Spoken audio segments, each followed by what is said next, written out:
Okay, so we're diving into RoboCast today. Really interesting show, this one. Yeah, and we actually managed to get our hands on the show creator's creative brief. Ooh. Yeah, so it's like a blueprint for the whole show. Okay, so we're doing a deep dive into both RoboCast and the mind of its creator. Exactly. The creator, by the way, is Daniel David Allen. Okay. And just reading through this brief, it's like, wow, it's part instruction manual, part like stream of consciousness.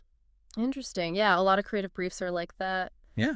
I mean, it's a very personal way to approach a show. It's F1. It makes you wonder how much of this is deliberate, you know? Like, how much of himself does he actually want to put into this? Yeah, and that's something we're going to kind of try to unpack today. So before we get too deep into, like, analyzing Daniel David Allen, let's start with the show itself. Okay, sounds good. What is RoboCast, according to the source material? Well, he describes RoboCast as this concise exploration of anything that's caught his interest. Right. Okay. It's like a direct line to what's going on in his head.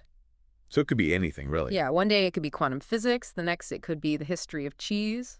Okay, so eclectic, Very much so. but with a focus on whatever's kind of, like, grabbed his attention at the moment. Absolutely. Okay, so that's the what of RoboCast. Right. Now, what about the who?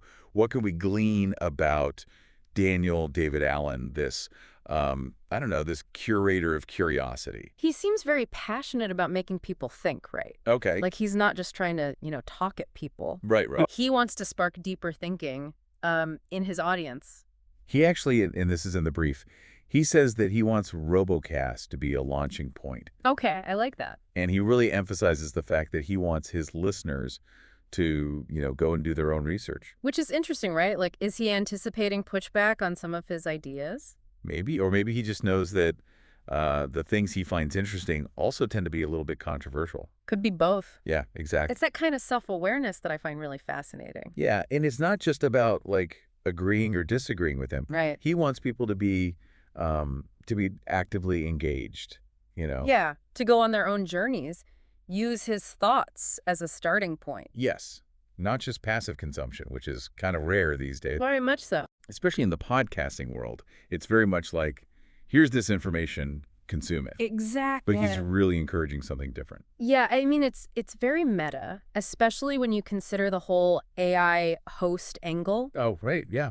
Because, and he even says this in the brief, like, he knows that real-time podcasting with AI isn't really possible yet. Right. But he still addresses us directly. Right, and even, like, congratulates us on a job well done. Exactly. It's like he knows we're listening to this conversation right now. It's very strange. Right. Very meta, very meta. Yeah, it's like he's aware of the, I don't know, the artificiality of the whole thing. The simulation, Yeah. almost. Yeah. But at the same time, he's leaning into it, He is. He's playing with the format. That's this weird paradox where it's like he's acknowledging that it's just a document.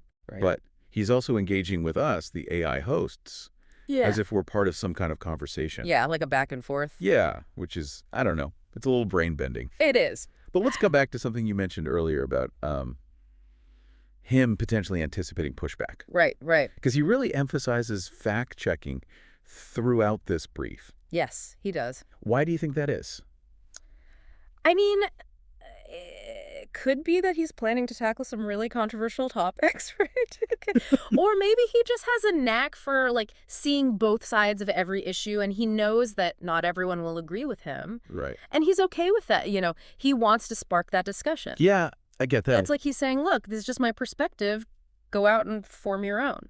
Yeah, and I think that kind of goes back to what we were saying earlier about him wanting listeners to be actively engaged. Exactly. He's not just offering information.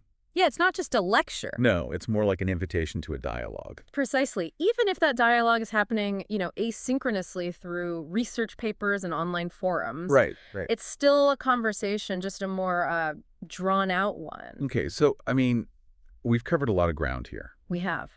What do you think is the biggest takeaway from all of this?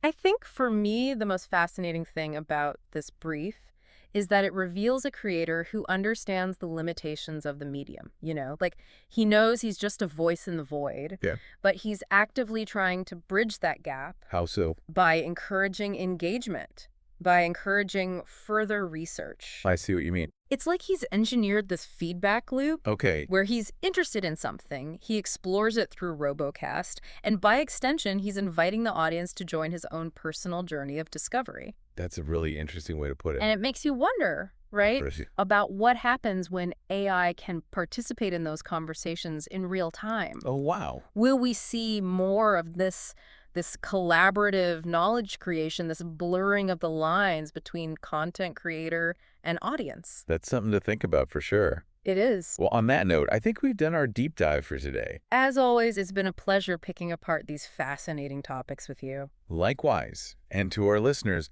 we'll leave you with that thought. What happens when the lines between content creator and audience disappear completely? Until next time. Until then.